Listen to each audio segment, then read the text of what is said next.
Hey, happy Friday. You're listening to a BTN News update for the 17th of May. Let's jump into it. People across the country have spent today paying tribute to Australia's 23rd Prime Minister, Bob Hawke, who died overnight. He played a really important role in Australia's history, and a lot of the initiatives he brought in are still around today. Let me tell you a little bit more about him. Bob Hawke was in charge of the country from 1983 to 1991, making him the longest-serving Labor Prime Minister.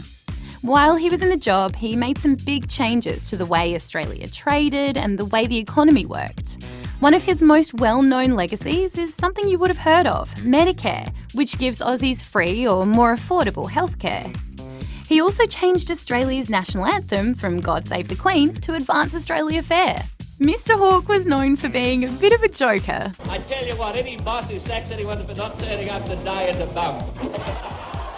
And he often told journalists exactly what he thought. It's a ridiculous question, you know it's ridiculous. Heaps of famous Aussies and politicians from both the Labor and Liberal parties have been paying tribute to Mr. Hawke today. But as for how the former PM himself would like to be remembered? I guess as a bloke who loved his country, still does, and loves Australians, and who was not essentially changed by high office. Oh, I think he probably got his wish.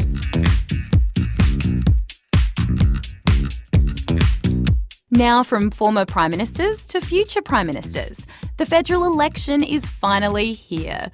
Tomorrow, 16 million Aussies will hit the polls to decide who will lead the country. The two major parties are, of course, the Australian Labor Party and the Liberal National Coalition.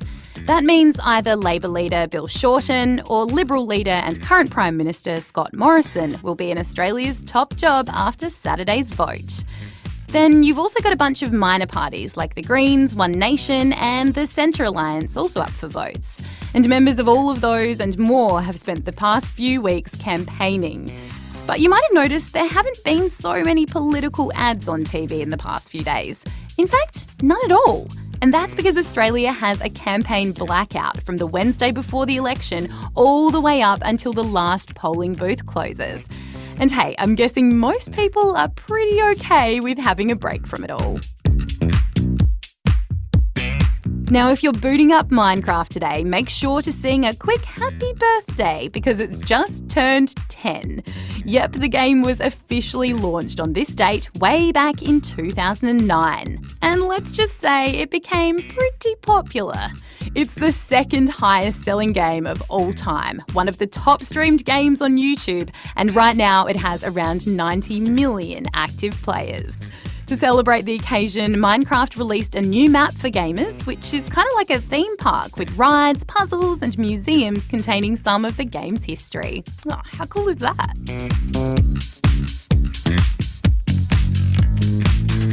Why would you rig a national singing competition for kids? That's what people in Russia are wondering after news that the final round of Russia's version of The Voice Kids may have been a stitch-up.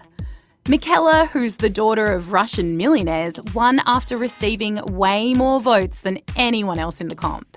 But an investigation, there's an investigation going on, found that bots might have been used to send thousands of automated text votes from the so-called public. Very sneaky. And finally, if I had $100 million or so, look, I probably wouldn't spend it on this next thing.